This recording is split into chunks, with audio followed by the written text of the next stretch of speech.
Shalom, shalom, shalom. Bien-aimé, que Dieu vous bénisse. Que Dieu continue toujours de manifester son amour envers toi et toute ta famille. Que Dieu s'investisse dans ton projet et qu'il te donne la victoire sur tout ce qui est adversité dans ta vie. Je veux parler de la prière. L'arme que le Seigneur nous a donnée sur la terre ici pour vaincre Satan et toutes ses ruses, c'est la prière. Tu ne peux pas remporter des victoires avec Dieu si tu n'aimes pas la prière.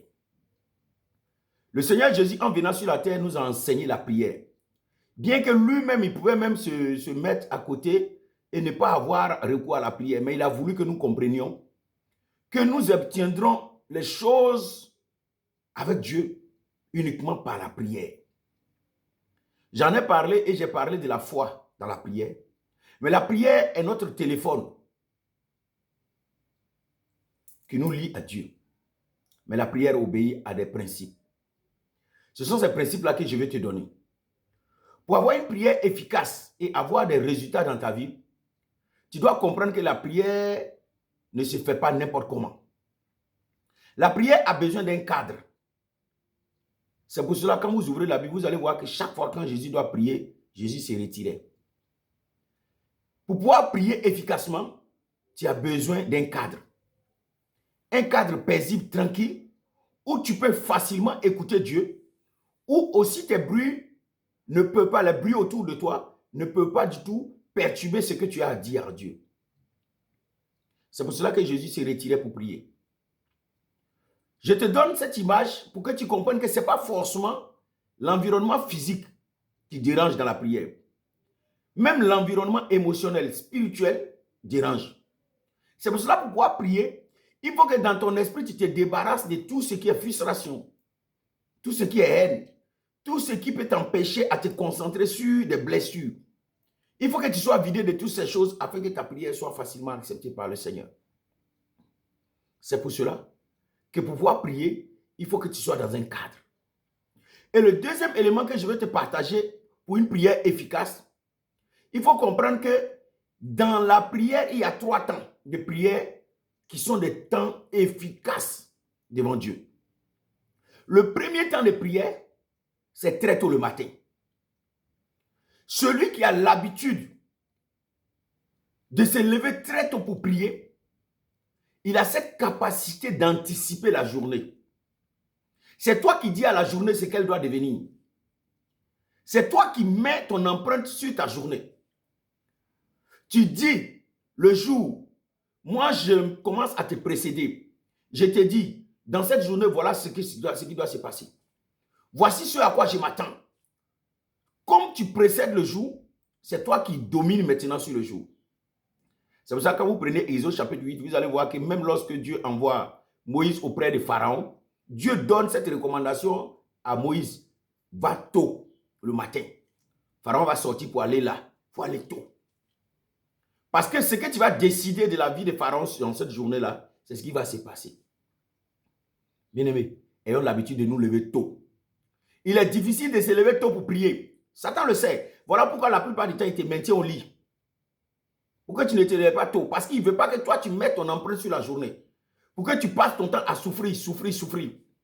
C'est pour cela qu'il te fait, non, je vais faire la grasse matinée. Tu tires le drap pour mettre sur toi. Et quand tu tires le drap pour mettre sur toi, c'est une image des problèmes que tu tires pour pouvoir te couvrir. Il faut avoir cette habitude de te réveiller très tôt pour prier. C'est très important. Le deuxième temps de prière, c'est la prière qui se fait en milieu de journée. Cette prière en milieu de journée a une double efficacité. Elle te permet de rendre grâce pour cette journée que le Seigneur vient de faire passer, mais aussi de mettre encore une empreinte sur le début de la soirée. C'est toi qui dis merci Seigneur pour cette journée qui a commencé très tôt le matin jusqu'en milieu de journée. Et tu dis encore Seigneur, je sais qu'à partir de ce temps jusque dans la soirée, il y a quelque chose de merveilleux qui est en train de se passer. Quand tu as ces 3 temps de prière, tu es efficace. Donc le deuxième temps, c'est de pouvoir prier en milieu de journée. Si tu as pu prier très tôt le matin, pour dire à la journée ce qu'elle doit devenir, et que tu as pu prier en milieu de journée pour dire encore, je te dis merci pour la journée qui vient de commencer. Je vois, ou bien je n'ai pas encore vu, mais j'espère que je verrai. C'est toi qui dictes maintenant dans la journée ce qui va se passer. Et le troisième temps, c'est ce que j'appelle le temps du milieu de la nuit. Vous savez bien aimé, dans le milieu de la nuit, c'est là que l'ennemi vient nous voler toutes nos bénédictions. Dans le livre de 1 Roi, chapitre 3, je crois que ça commence à partir du verset 16. Il y a une histoire qui est racontée là. C'est l'histoire de Salomon et 2 femmes prostituées. La Bible dit que les 2 femmes prostituées là, elles ont fait des enfants ensemble, dans la même période.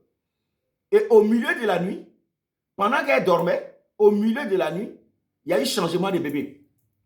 Il y a une des femmes qui a, par inadvertance, roulé sur son enfant et puis elle a tué son enfant. Elle a dormi sur son enfant et puis elle l'a tué. Dès qu'elle a vu que c'est le milieu de la nuit, elle s'est dit que l'autre dort profondément. Elle a pris les bébés là et puis elle les a échangés.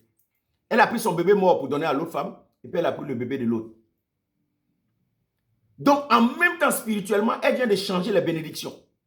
C'est pour ça, au milieu de la nuit, le diable fait de telle sorte qu'on échange ta bénédiction. Les gens volent ta bénédiction au milieu de la nuit. Parce que c'est au milieu de la nuit que le sommeil est doux. C'est pour cela que tu remarques bien que même les voleurs, quand ils veulent venir, ils attendent au milieu de la nuit. Là où ils savent que ton sommeil est profond. Pour venir voler tes bénédictions. Alors, il faut avoir cette habitude de te lever. Si tu ne te lèves pas au milieu de la nuit pour avoir cette habitude de prier, parce que là, maintenant, tu es en train de sceller tes bénédictions. Les bénédictions que tu as eues dans la journée et les bénédictions que le Seigneur s'apprête à te donner le lendemain. Il faut que nous ayons cette habitude de sceller notre vie par la prière. Et la prière qui se fait dans un lieu retiré, dans un lieu qui nous permet d'avoir une efficacité dans la prière qui se fait avec ces 3 temps de prière, très tôt le matin, en milieu de journée et au milieu de la nuit. Il y a dans certains concepts plusieurs temps, autres temps. Mais aujourd'hui, je veux te parler de ces 3 temps de prière. Et ma prière est que ces 3 temps de prière te fassent du bien. Ma prière est que tu aies une vie de prière qui va bouleverser ton monde, qui va renverser les montagnes, les forteresses. Je prie et je déclare avec ma main droite levée que ta vie de prière te soit maintenant inculquée. Si ta prière, la vie de prière est morte, je la ressuscite maintenant au nom de Jésus. Je prie maintenant que tu aies une vie de prière empreinte de ces 30 ans de prière. Vous savez, quand vous lisez le livre de Daniel chapitre 6, la Bible dit que les gens ont voulu tuer Daniel. Ils ont voulu créer des problèmes à Daniel. Mais quand Daniel a su que ce qui se faisait, ce que Daniel avait l'habitude de faire, c'était de prier ces 3 temps de prière. 3 fois par jour, Daniel priait. Je prie que tu aies ces 3 fois de prière. 3 fois par jour. Et c'est en cela que Daniel a eu la victoire sur ses adversaires. Je prie que comme Daniel, toi aussi, tu aies la victoire sur tous tes adversaires. Que Dieu te donne la supériorité sur tes adversaires. Que Dieu te donne une puissante vie de prière. Que Dieu te donne la victoire. Que Dieu te donne maintenant d'être une femme de feu, un homme de feu, un homme de prière, une femme de prière. C'est par la prière que ta bouche va déclarer des choses qui vont se réaliser. C'est par ta prière que le monde des ténèbres va apprendre à lâcher prise sur ta vie. C'est pour ça que je prie et je déclare qu'il y a certains combats pour lesquels tu ne t'es pas encore levé. Voilà pourquoi ils sont en train de te faire ça. Si tu te lèves, ton mariage va courir pour venir te trouver là. Tu te lèves, ton travail va venir te trouver là. Tu te lèves, la famille sera ressoudée. Tu te lèves, ton foyer sera restauré. Lève-toi, crie à Dieu et il va te répondre. Shalom, que Dieu te bénisse. Que Dieu continue d'étendre sa grâce sur ta vie. Et que Dieu continue toujours de marquer de ta vie une vie de prière. Jésus était un homme de prière. Jésus était un homme de prière. Shalom. Shalom.